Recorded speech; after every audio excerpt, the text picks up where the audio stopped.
Assalamualaikum warahmatullahi wabarakatuh. Perkenalkan, nama saya Robi Nugroho, mahasiswa PPG dalam jabatan Angkatan 4, Prodi Ekonomi, Universitas Swadaya Gunung Jati Cirebon, sekaligus peserta uji kompetensi untuk PPG periode 8 tahun 2021 dengan nomor ujian 2021811518. Pada hari ini Senin 6 Desember 2021 saya akan melaksanakan praktek pembelajaran di SMA Negeri 1 Mabat dengan metode pembelajaran luring. Ini kartu saya yang sudah saya print. Adapun materi yang akan saya sampaikan yaitu mengenai kebijakan fiskal. Demikian perkenalan dari saya, dan untuk hasilnya nanti akan saya upload di YouTube. Terima kasih. Wassalamualaikum warahmatullahi wabarakatuh.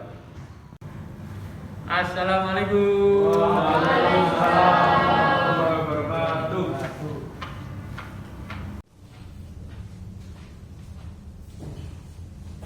Siapa yang duduk siap gerak? Marilah kita awali pada materi ini dengan membaca doa menurut pertanyaan dan keyakinannya masing-masing. Berdoa dipersilakan.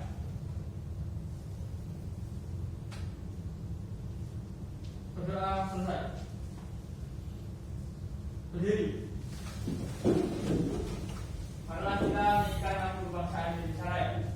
1, 2, 3. Indonesia tanah airku, tanah tumpah darahku. Di sanalah aku berdiri, jadi pandu ibu. Indonesia kebangsaanku, bangsa dan tanah airku. Marilah kita berseru, Indonesia bersatu. Hiduplah tanahku, hiduplah negeriku, bangsaku, rakyatku semuanya. Bangunlah jiwanya, bangunlah badannya untuk Indonesia Raya. Indonesia Raya, merdeka, merdeka, tanahku, negeriku yang ku cinta. Indonesia Raya, merdeka, merdeka, hiduplah Indonesia Raya. Indonesia Raya, merdeka, merdeka, tanahku, negeriku yang ku cinta. Indonesia Raya, merdeka, merdeka, hiduplah Indonesia Raya. Siapa yang duduk siap cepat gerak. Selamat pagi ya. Assalamualaikum warahmatullahi wabarakatuh. Waalaikumsalam warahmatullahi wabarakatuh.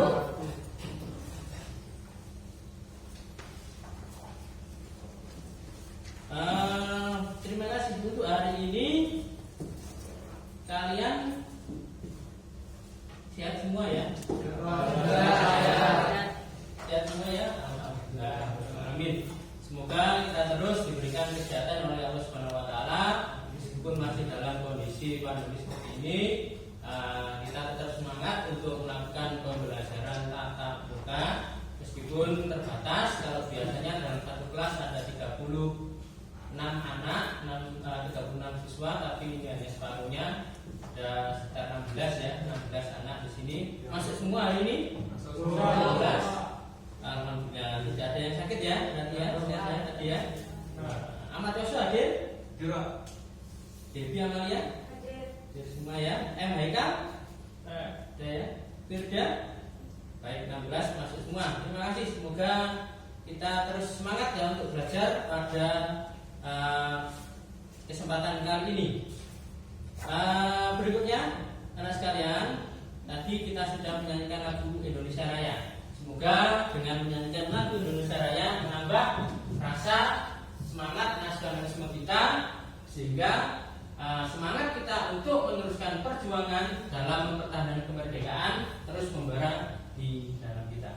Baik, terima kasih untuk hari ini. Tadi terima kasih ketua kelas sudah menyiapkan peralatannya. Begitu saya masuk, ya sudah siap semua. Sekali lagi terima kasih tepuk tangan untuk kelas ini.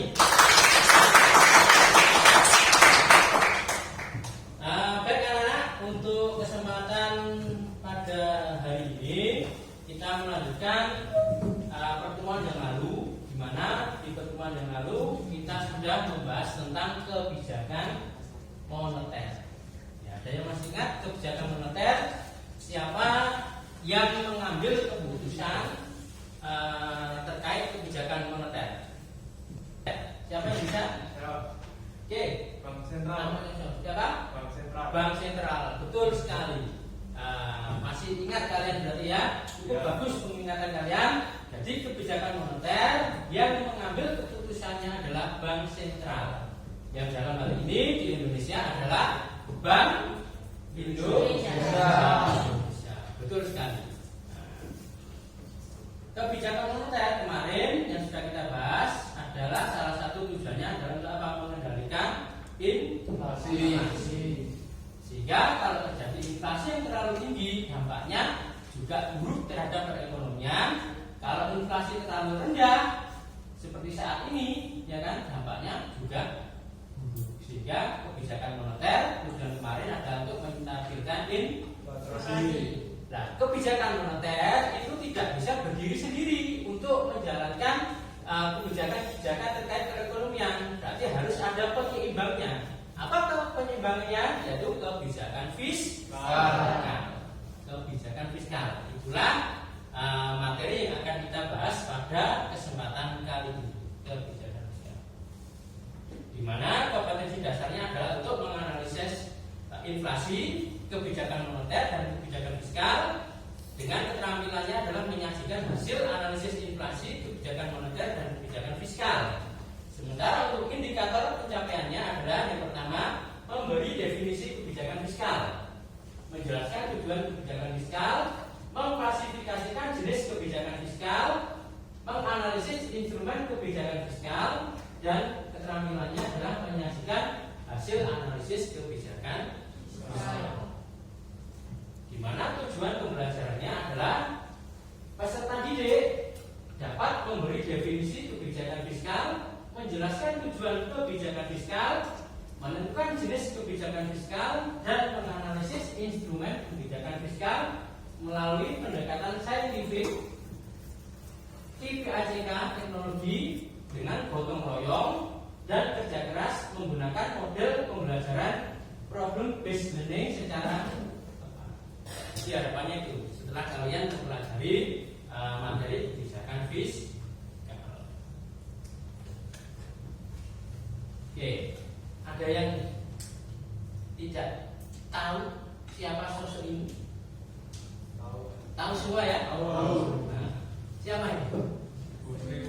Ibu Sri Mulyani. Betul sekali. Ini Menteri Keuangan kita saat ini ya. Sosok perempuan. Oke, kalau kalian mendengar nama Bu Sri Mulyani, coba apa yang dapat kalian deskripsikan, yang dapat kalian gambarkan dari Ibu Sri Mulyani? Coba siapa bisa? Oke, silakan Mbak. Bu Sri Mulyani Indrawati merupakan satu-satunya perempuan yang menjabat sebagai menteri pada masa dua presidenan yang berbeda, yaitu SBY dan Jokowi. Bu Sri Mulyani sosok wanita hebat yang memiliki pola pikir terbuka, kemampuan analisis kritis yang lugas, senang berbagi ilmu, memiliki keyakinan tinggi, memiliki empati tinggi, dan jujur. Kehebatan Sri Mulyani dalam mengawal sektor fiskal Indonesia turut diakui oleh pemerintahan Amerika Serikat. Bahkan Duta Besar Amerika Serikat untuk Indonesia mengakui Sri Mulyani sebagai seorang Menteri Keuangan yang hebat. Betul sekali, tepuk tangan. Sosok perempuan yang dipercaya mengawal ya kebijakan fiskal karena beliau adalah Menteri Keuangan di dua pemerintahan. Ya. Nah, tapi sudah dijelaskan panjang lebar, bahkan negara lain pun mengakui kinerja beliau. Nah, kinerja beliau ya semoga dapat memotivasi kita, ya, menambah semangat kita untuk terus belajar sehingga harapannya dapat mengikuti prestasi-prestasi beliau yang cukup membanggakan Indonesia di dunia luar. Beliau memiliki moto dengan bekerja lebih baik lagi dan bekerja keras untuk mencapai prestasi yang lebih tinggi. Harapannya itu kalian bisa meniru sosok perempuan tangguh, terutama yang cewek-cewek ini ya. Nah, jangan mau kalah dengan yang cowok ya. Jangan mau kalah dengan Mas Lodi ya. Jangan mau kalah ya. Tunjukkan kalian mampu. Oke, itu motivasi kita untuk hari ini. Oke, sebelum mulai pelajaran, silakan kalian kerjakan pretestnya untuk mengetahui pemahaman awal dari materi kebijakan fiskal.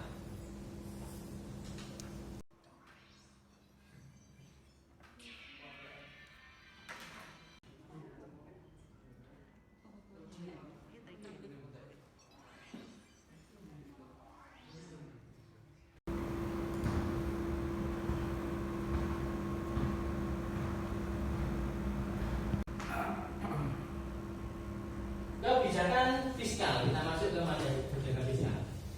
Dalam kehidupan kalian sehari-hari, kebijakan fiskal yang dapat kalian temui apa? Ada yang bawa sepeda motor? Bawa sepeda ya? Ada yang pernah lihat STNK-nya? Ada tulisan apa di situ? Termasuk ada pajak di situ ya? Pajak kendaraan bermotor. Nah, itulah salah satu contoh kebijakan fiskal dalam kehidupan sehari-hari. Nah, untuk lebih jelasnya mengenai apa kebijakan fiskal, bagaimana instrumen kebijakan fiskal dan jenis-jenisnya, nanti kita bahas lebih lanjut. Oke. Next, pengertian kebijakan fiskal.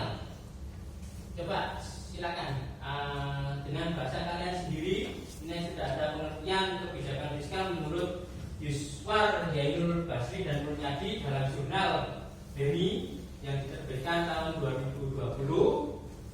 Ini ada kebijakan fiskal. Coba bisa tidak kalian mengolah dengan kata-kata kalian sendiri? Oke, silakan. Siapa yang bisa? Silakan. Kebijakan fiskal yaitu kebijakan yang dilakukan oleh pemerintah yang berkaitan dengan penerimaan negara dan juga pengeluaran negara, baik itu belanja atau yang lain-lain, dan semua itu diatur untuk pemerintah juga. Oke, betul sekali yang disampaikan oleh teman kalian tadi. Jadi kebijakan fiskal secara umum merupakan kebijakan yang berkaitan dengan penerimaan dan pengeluaran oleh pemerintah, termasuk dalam rangka penyetabilan inflasi. Oke, bagus sekali, betul. Kasih tepuk tangan lagi.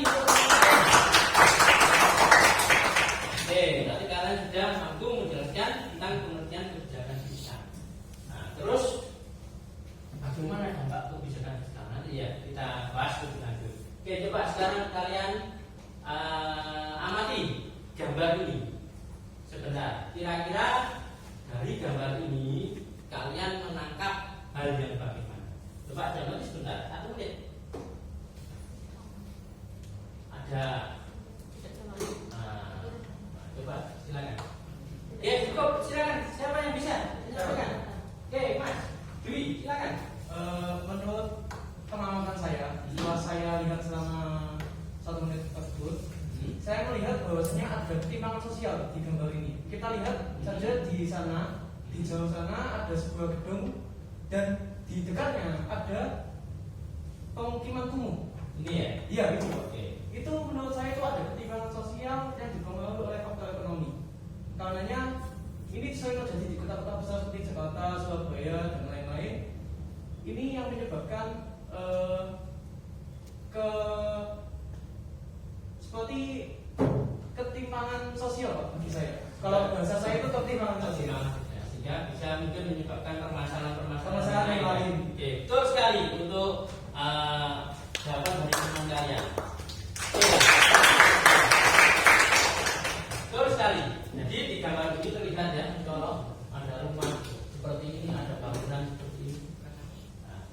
itu kalau dilihat dari biaya pembuatannya jelas beda antara yang ini dengan yang dengan pemukiman kumuh yang seperti itu, berarti cukup jelas ada ketimpangan sosial di situ. Nah, apalagi dengan kondisi COVID saat ini, di mana semua sektor terdampak, termasuk sektor industri, termasuk sektor pariwisata, semuanya terdampak. Termasuk kalau kita amati di sini ada 37.751 pekerja yang terdampak. Bayangkan. Ini data dari Jawa Timur, bukan dari provinsi lain, tapi provinsi kita. Dengan jumlah sekian 37.000 ini, ya kan? Bagaimana roda perekonomian tidak terganggu kalau pekerja yang terdampak? Ada yang dirumahkan, ada yang di PHK. Nih, ada 5.348 yang di PHK, ada 32.403 pekerja yang di rumah. Bayangkan, yang sebelumnya punya penghasilan karena ada pandemi seperti ini akhirnya dirumahkan. Dampaknya apa? Bisa jadi nanti muncul permasalahan sosial. Ini gambar orang jabret. Ya, kalau ya, mau gimana lagi? Pekerjaan sulit. Akhirnya potong arus dia tindakan kriminal. Ya. Selain itu banyak sekali. Bagaimana teman-teman kita yang putus sekolah gara-gara tidak bisa bayar. Nah itu potret-potret permasalahan yang terjadi karena ada faktor ekonomi tadi. Nah. Oke, sebelum saya lanjut silakan. Kira-kira ada pertanyaan? Oke, silakan Mas Rogi ya. Nah. Terus itu gimana Pak caranya pemerintah menangani keadaan perekonomian yang seperti itu? Oke, betul sekali yang disampaikan oleh teman kalian tadi. Nah, ini di Undang-Undang Pasal 34 menyatakan dengan jelas bahwa fakir miskin dan anak-anak terlantar dipelihara oleh negara. Dan selanjutnya juga dinyatakan dalam pasal 27 ayat 2 bahwa tiap warga negara berhak atas pekerjaan dan penghidupan yang layak bagi kemanusiaan. Betul sekali pertanyaan dari Mas Logi Sarma tadi ya. Untuk itu peran pemerintah salah satunya adalah melalui kebijakan fiskal yang nanti kita bahas. Jadi dari segi penggunaan pemerintah, mereka akan dibiayai oleh negara. Nah, sumbernya dari mana? Sumbernya juga dari pajak. Di mana salah satu pajak sumbernya adalah dari rakyat juga. Sehingga tadi ketimpangan sosial harapannya bisa reduksi, terkurangi, sehingga tidak ada lagi permasalahan sosial. Nah, untuk lebih jelasnya setelah ini kita bahas ya, untuk instrumennya dan jenisnya. Terima kasih pertanyaan yang bagus dari Mas Lodi Sarma.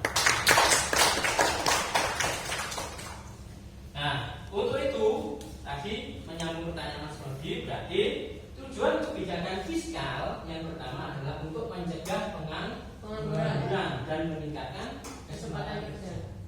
Yang kedua, menjaga stabilitas harga. Yang ketiga, mendorong dan mengelola laju investasi. Yang keempat, menanggulangi inflasi. Yang kelima, meningkatkan stabilitas ekonomi. Dan yang terakhir adalah meningkatkan pendapatan nasional. Disinilah peran pemerintah terkait kebijakan yang dikeluarkan guna untuk itu tadi mengatasi ketimpangan sosial dan permasalahan sosial yang adalah yang ini adalah melalui kebijakan. Ini tujuannya. Nah, berikutnya jenis dari kebijakan fiskal yang pertama ada berdasarkan penerimaan dan pengeluaran. Ada 4 ini ya, anggaran berimbang, anggaran dinamis, anggaran defisit, anggaran surplus. Kalau berimbang berarti antara penerimaan dan pengeluaran sama atau selisih di situ berimbang sama. Betul sekali. Kalau anggaran dinamis ini anggaran yang selalu meningkat dibanding tahun anggaran sebelumnya. Ini anggaran defisit, yaitu anggaran presiden dengan jumlah pengeluaran lebih besar dibanding dengan pendapatan negara. Ini biasanya anggaran defisit. Ini tujuannya adalah untuk meningkatkan pertumbuhan ekonomi. Jadi dengan kondisi contoh saat ini, dengan berbagai permasalahan tadi akibat COVID, maka pemerintah apa? Melakukan kebijakan anggaran defisit. Tujuannya apa? Pertumbuhan ekonomi meningkat. Yaitu misalnya nanti kita bahas pemberian subsidi dan sebagainya. Kalau anggaran surplus ini biasanya dilakukan pemerintah pada saat perekonomian mengalami inflasi yang tinggi. Ini berarti adanya deflasi atau bahkan resesi. Kalau anggaran surplus ini biasanya digunakan pada saat inflasi yang tinggi. Sehingga jumlah pengeluaran kurang dari pendapatan, sehingga pendapatan lebih besar. Nih. Terus berikutnya, berdasarkan penerapannya ada kebijakan ekspansif dan kebijakan kontraktif. Kalau ekspansif ini dilakukan ketika kondisi perekonomian sedang melemah, sehingga ciri-cirinya menaikkan belanja negara dan menurunkan nilai pajak. Nih, kalau kontraktif ini biasanya dilakukan ketika perekonomian berada pada tingkat yang cukup panas. Artinya dengan kondisi inflasi yang tinggi, biasanya adalah untuk menaikkan pendapatan negara, sehingga dikurangi jumlah uang yang beredar di masyarakat. Dengan cara apa? Menurunkan belanja negara dan menaikkan nilai pajak dinaikkan. Tapi yang sering dilakukan oleh pemerintah suatu negara adalah kebijakan ekspansif. Kadang-kala kebijakan kontraktif dilakukan, tapi tidak sesering kebijakan ekspansif. Oke, instrumennya ini, ya. Yang pertama, instrumennya adalah dari sistem pajak perpajakan, menaikkan pajak, menurunkan pajak. Nah, ini yang dilakukan pemerintah. Yang kedua adalah politik anggaran, dan yang ketiga adalah pinjaman pemerintah. Pernah dengar ya utang pemerintah? Pernah.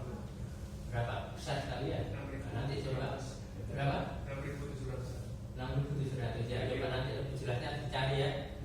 Bagaimana utang pemerintah? Nah, salah satunya ada untuk menaikkan pertumbuhan ekonomi seperti saat ini.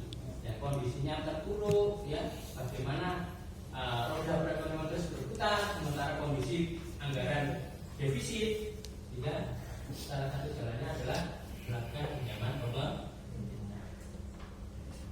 Oke, untuk lebih jelasnya dari penjelasan yang singkat tadi, silakan kalian gunakan HP kalian. Kalau biasanya saya melarang untuk menggunakan HP, silakan kalian gunakan HP kalian. Ada Bapak sudah membuat game ya terkait dengan kebijakan fiskal. Silakan kalian mainkan game itu. Tata caranya sebentar, belum kalian main.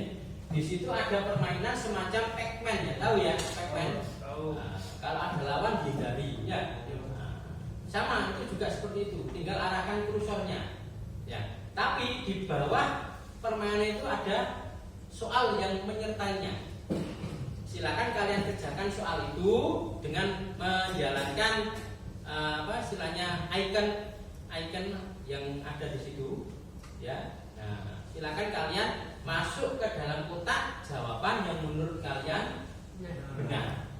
Oke, jelas ya? Oke, Bapak beri waktu 3 menit untuk menjalankan permainan itu. Silakan bisa dibunyikan untuk soundnya, tidak melarang ya. Untuk melakukan permainan.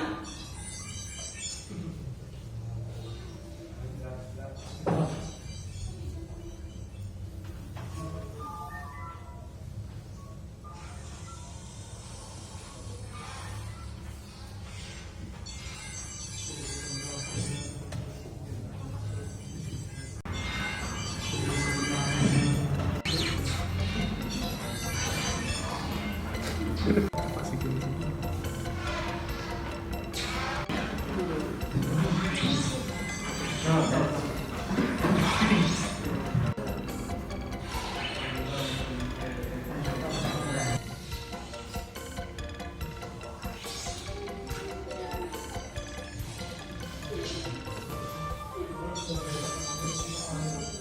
sudah dirasa cukup, silakan kalian bisa ambil sendiri berbos.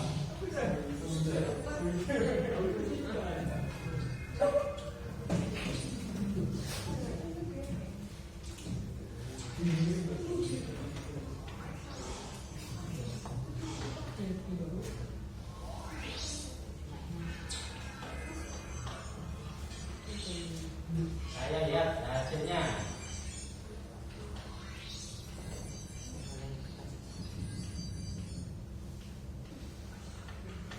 Dwi masih betul 1. Oh, betul 2 peningkatan.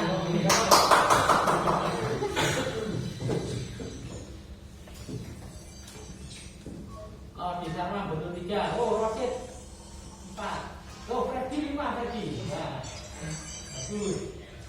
Jadi, coba sebelum kita lanjut untuk bahas itu tadi, beri tanggapan terhadap permainan ini. Silakan. Usulnya susah. Gimana? Geser. Susah geser. Nah, caranya itu kalian hanya tekan gini kok, tik gini kok geser. Karena muncul Kelebihan Pak. Hah? Sekali ketik itu Amblas. Ya, berarti ininya yang itu berarti kita ganti itu ya. Ya, bagus, terima kasih masukannya. Oke, terima kasih. Jadi masukan yang bagus untuk refleksi saya terkait pengembangan game education. Mudah-mudahan nanti bisa terakomodir usul-usul kalian. Ya, terima kasih untuk perbaikan ke depan. Baik, kita lanjut masuk ke ini ya sebentar sebelum kita diskusi kelompok. Siapa yang bisa jawab nomor 1? Ini soal yang kali tadi. Program Reverse, produktif usaha mikro, termasuk jenis ekspansif atau kontraktif. Ekspansif, betul sekali. Ekspansif. Tulis ekspansif. Ya, ekspansif. Karena di sini pemerintah mengeluarkan anggaran untuk membantu tadi ya. Oke, terakhir ini yang isu hangat sekarang, pajak karbon. Dimana meskipun belum terlaksana, tapi ini sudah berlaku mulai tanggal 1 April 2022. Ya, termasuk jenis pajak apa ini? Kontraktif. Kontraktif.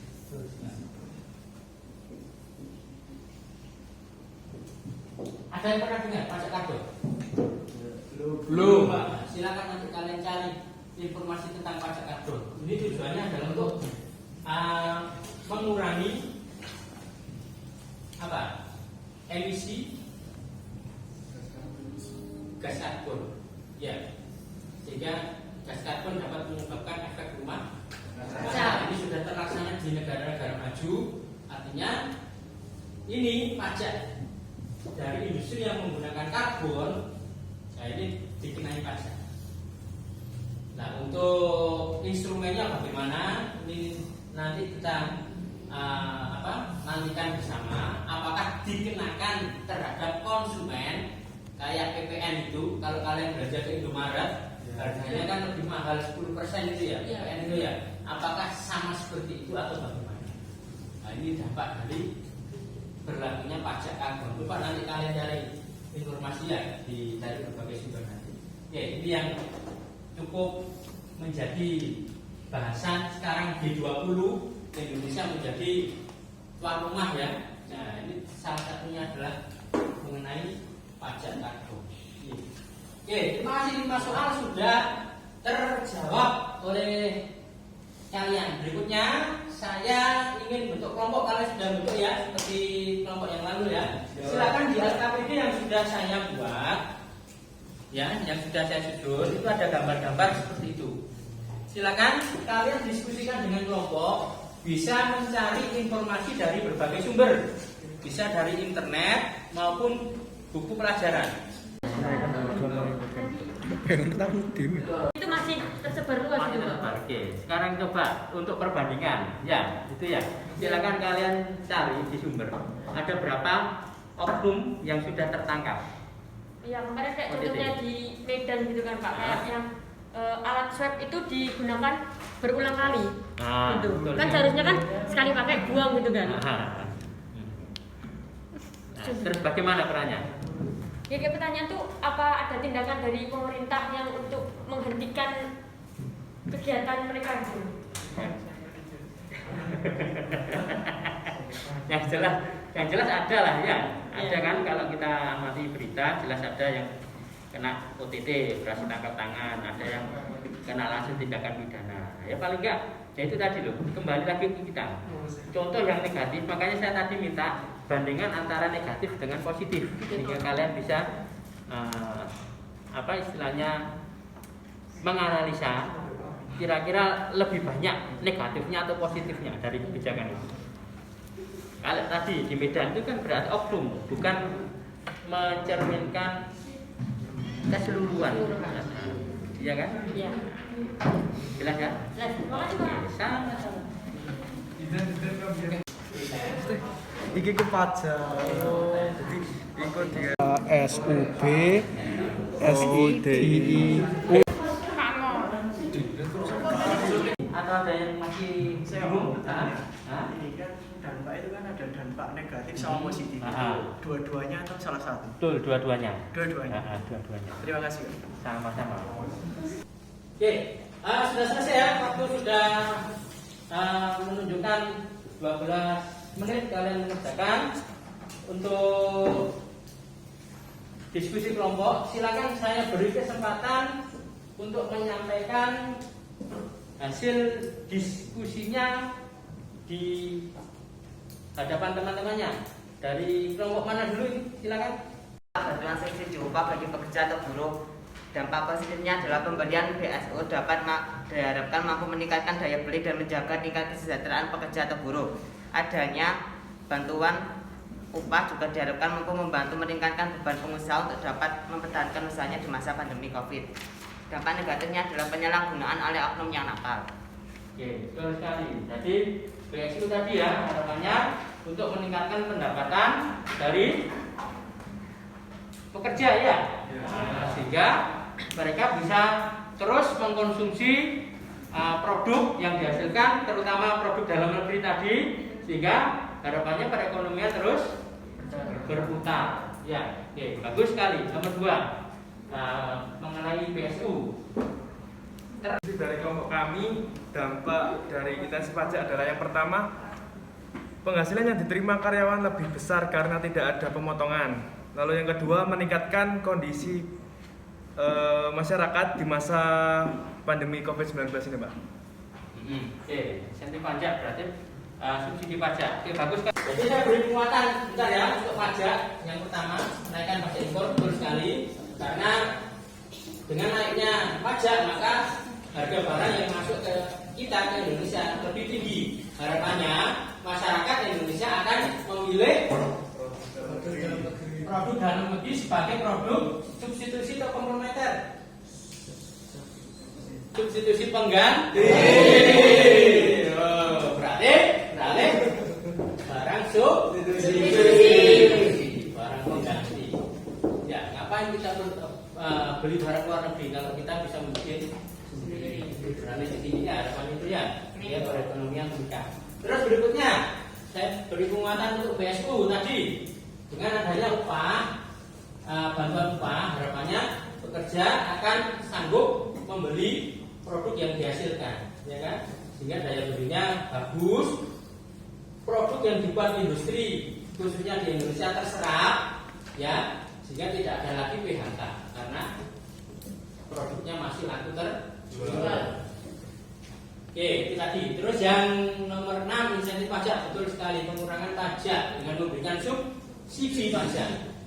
Bagi karyawan, dampaknya tadi pendapatan tidak berkurang terlalu Banyak ya, tidak terlalu jauh ya karena ada subsidi tadi.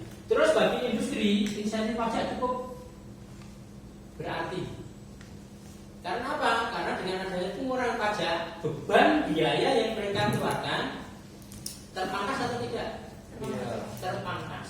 Sehingga bisa digunakan untuk alokasi kebutuhan lainnya. Apalagi dengan kondisi seperti ini, makanya ada istilah PHK tadi ya, pemutusan hubungan kerja. Karena kosnya, biayanya tinggi, sementara inputnya, hasilnya rendah, maka jalan yang biasanya ditempuh untuk mengurangi beban biaya adalah PHK. Nah, ini tujuan insentif pajak seperti itu. Ya, oke, cukup bagus sekali diskusi yang kalian lakukan. Cukup bagus, pertanyaan kalian cukup bagus. Baik, demikian hasil diskusinya cukup bagus ya. Silakan sebelum ditutup, silakan kalian memberikan kesimpulan untuk materi pelajaran kali ini. Oke, siapa? Silakan. Saya beri kesempatan. Ya, Mbak. Dengan adanya kebijakan fiskal diharapkan perekonomian di negara ini semakin stabil gitu.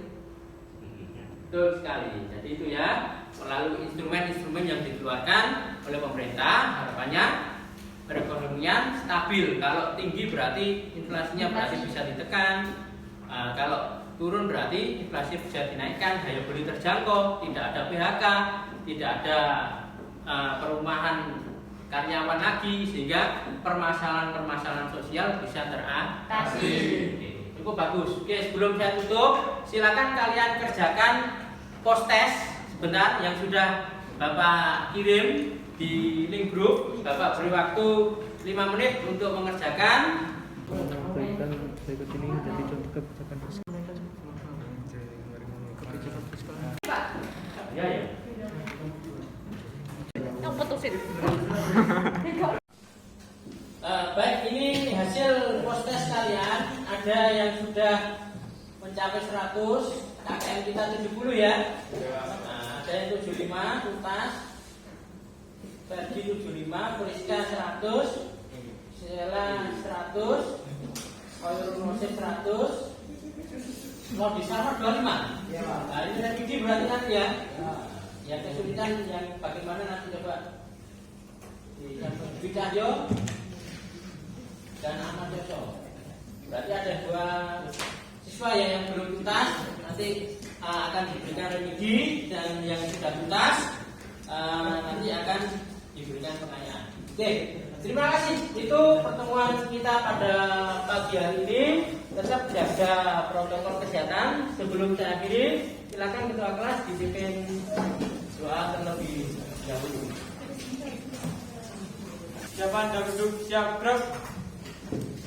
Untuk mengakhiri kegiatan pembelajaran pada pagi hari ini, marilah kita berdoa menurut kepercayaan dan keyakinannya masing-masing. Berdoa dipersilakan.